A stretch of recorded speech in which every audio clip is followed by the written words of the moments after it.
ہمارے بعض وہ ملنگ بابے جو ہوتے ہیں وہ کہتے ہیں جی نماز پڑھنے کا حکم نہیں دیا گیا، نماز قائم کرنے کا حکم دیا گیا ہے، ہم نے دل کی قائم کی ہوئی ہے۔ یہ ان کی خود ساختہ توجیہ ہے۔ نماز قائم کرنے کا حکم اہل ایمان کو دیا گیا حضور کی وساطت سے، اور حضور علیہ السلام کو حکم دیا گیا کہ نماز قائم کریں۔ تو آقا کریم علیہ السلام سے بہتر اس کا مفہوم کون سمجھ سکتا ہے؟ تو آقا کریم نے رکوع اور سجود والی نماز پڑھی اور قیام نماز کا عملی اظہار لوگوں کے سامنے رکھا۔ پھر اس کے اندر کیفیت کس قدر ہو تو یہ پھر جتنی قربت اللہ کی بندے کو نصیب ہوگی اس قدر وہ آگے بڑھتا چلا جائے گا۔ تو یہ باطل توجیہات، یہ جاہل لوگوں کی، جس کے بدن سے بدبو کے ببوکے پھوٹ رہے ہوں اور جس کے جسم میں جوئیں پڑی ہوں اور جس نے 6 سال سے غسل نہ کیا ہو، وہ اس اعتماد سے کہہ رہا ہوتا ہے ہم نے قائم کی ہوئی ہے، ہم نے دل کی قائم کی ہوئی ہے۔ اللہ اکبر۔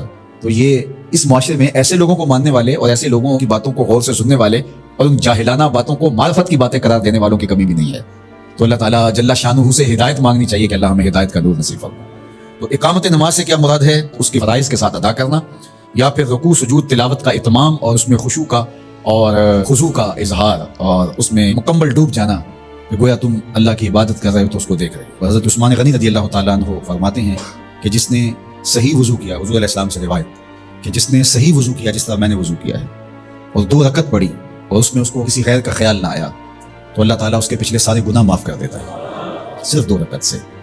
لیکن اگر ساری نماز ہی خیالوں سے بھری پڑی رہی اور تصورات کہیں اور بھٹکتے رہے اور انسان کھڑا نماز میں ہے لیکن بہکتا کہیں اور رہا تو پھر وہ نماز کی صحیح اقامت نہیں ہوگی۔ تو اقامت صلاۃ سے مراد جو ہے وہ یا تو اس کو فرائض و واجبات کے ساتھ ادا کرنا، اور دوسرا مفہوم کی خشوع کے ساتھ پورے اراکین کا اعتدال اور اتمام، تو دونوں اس کے مفہوم بیان فرمائے گئے۔ تو ظاہر ہے کہ ابتدا کے اندر تو کوشش ہوگی کہ فرائض واجبات پورے ہو جائیں، تو وہ خشوع اگر نہیں بھی حاصل ہو پایا تو پھر بھی کوشش جاری رکھنی چاہیے، نہ یہ کہ اب وہ تو کیفیت ہی نہیں نصیب ہو رہی تو میرا نماز پڑھنے کا کیا فائدہ۔ حضرت محدث کچوچوی علیہ رحمہ سے کسی مرید نے کہا حضرت نماز پڑھتا ہوں لیکن لطف نہیں آتا، مزہ نہیں آتا۔ تو آپ نے اسے سوالیہ انداز میں پوچھا کہ اس کے باوجود بھی پڑھتے ہو؟ اس نے کہا جی وہ تو فرض ہے، پڑھتا تو ہوں۔ تو آپ جھومنے لگے، فرمایا واہ واہ، تمہیں مزہ نہیں آتا پھر بھی پڑھتے ہو؟ اس کا مطلب ہے تم مزے کے لیے نہیں اللہ کے لیے پڑھ رہے ہو۔ تو اگر لطف آ جائے، وہ کیفیت، وہ حظ، وہ تو بہت بڑی بات ہے، لیکن اگر نہیں بھی ہے تو اس کا فریضہ تو ہے اس کی طرف سے جو عائد ہوتا ہے، تو وہ شکل بنا کے تو کھڑے ہوں، وہ صورت بنا کے تو کھڑے ہوں، تو کسی دن وہ کیفیت بھی پیدا ہو جائے گی۔ خورش دے بدر را جو کب کو حمام کہ یک روز افتد ہمائے بادام۔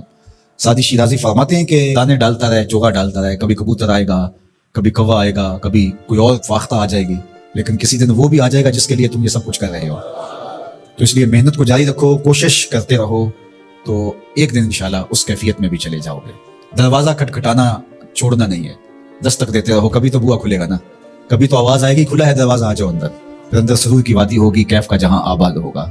اور آقا کریم نے ہمارے لیے آسانی پیدا فرما دی کہ اللہ کی عبادت اس طرح کرو کہ گویا تم اسے دیکھ رہے ہو، اور اگر یہ نہیں تو کم از کم یہ کیفیت تو ہو کہ وہ تمہیں دیکھ رہا ہے۔ تو اپنی اپنی کیفیت ہوتی ہے، بہرحال نماز کو ترک نہیں کرنا، بھرپور کوشش ہو کہ خشوع و خضوع کے ساتھ نصیب ہو۔ تو نماز کی اقامت کا یہی مفہوم۔